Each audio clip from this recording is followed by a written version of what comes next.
I'm here in Denver, and today is day one. I am headed to a coffee shop to get a little work done this morning. Got my workout in. It's so important.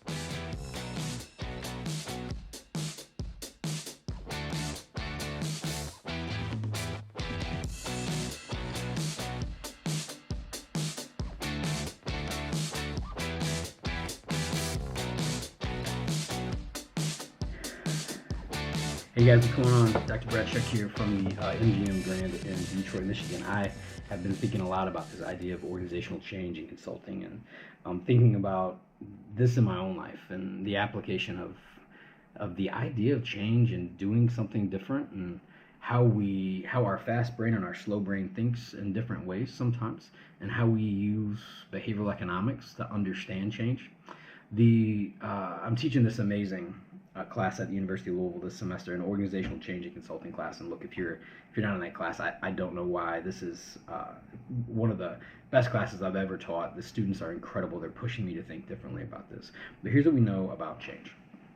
That the principle of loss aversion says this, that it's better to not lose than it is to gain. So think about that for a minute. It's better to not lose $5 than it is to gain $5. It's better to not lose a relationship than sometimes it is to gain a relationship. The emotional power of losing something is almost 3 times as powerful as gaining something. Well, think about that in the context of change. Gosh, I'm asking somebody to do something different for a minute. I'm asking them to do a new process. I'm asking them to move to a new building. I'm asking them to move to a new team or take on something that is going to stretch them. It's better to not lose than it is to gain. And there's a status quo bias. The status quo bias says this, that momentum is on the side of the current state. And so the current state right now, how things are, there's momentum here. And so if I'm asking somebody to do something, I'm up against loss aversion. I'm up against this idea of a status quo bias, right? So how do I frame that up? What is it that I can do to help mitigate some of that? In my own life, I've got a couple of really potent lessons. And one of them is I have made some assumptions about the distress of change. Now I've talked about this in my class, and I've talked about this on other videos before. The distress of change is concerning for many people. It's uncomfortable. I don't like it. It could mean something unknown, and that unknown for me is unpalatable.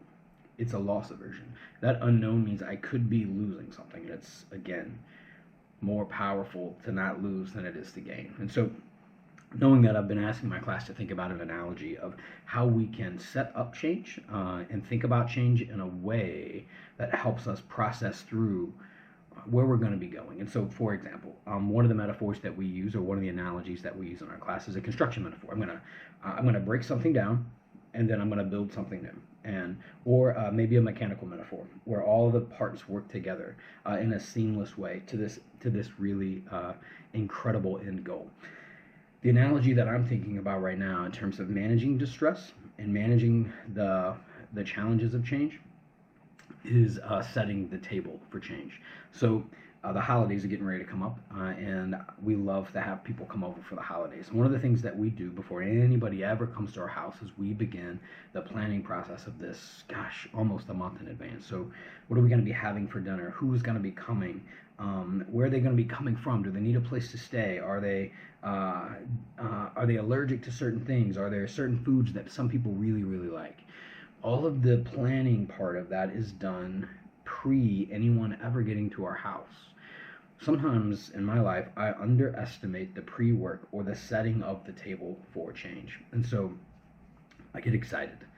I get this new idea and I can't wait to tell everybody about it. And obviously it's a good idea because I think it's a good idea, so you should think it's a good idea.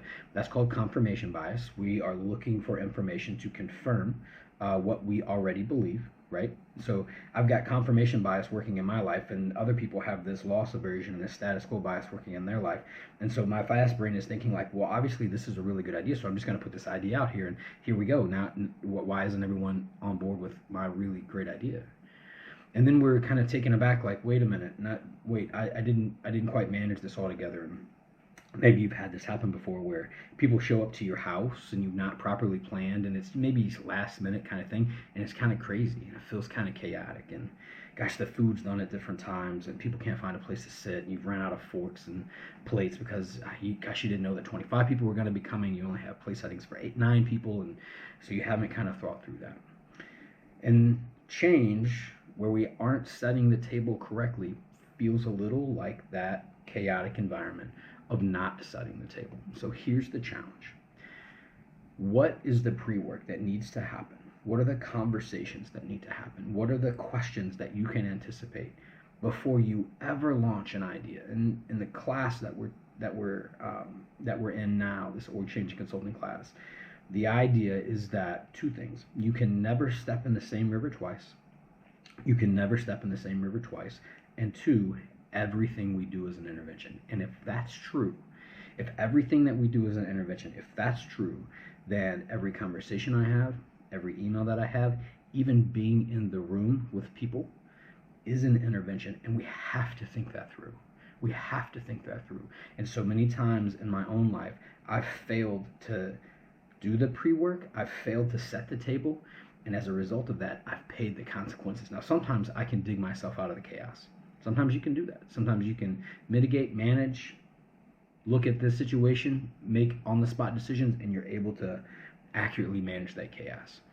But sometimes I haven't been able to do that. I've actually had to back out of the change, reset, and then begin to do the pre-work. So here's the challenge. Look, if you've got some things going on in your life, whether that's a personal change or professional change, I would encourage you to think about, how do you need to set the table for change in this context? What are the things that you need to be thinking about before you ever launch that idea, before you ever put that new process in place?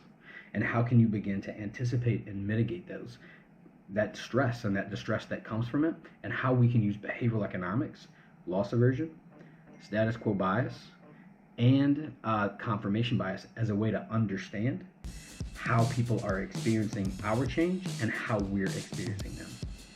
Until next time.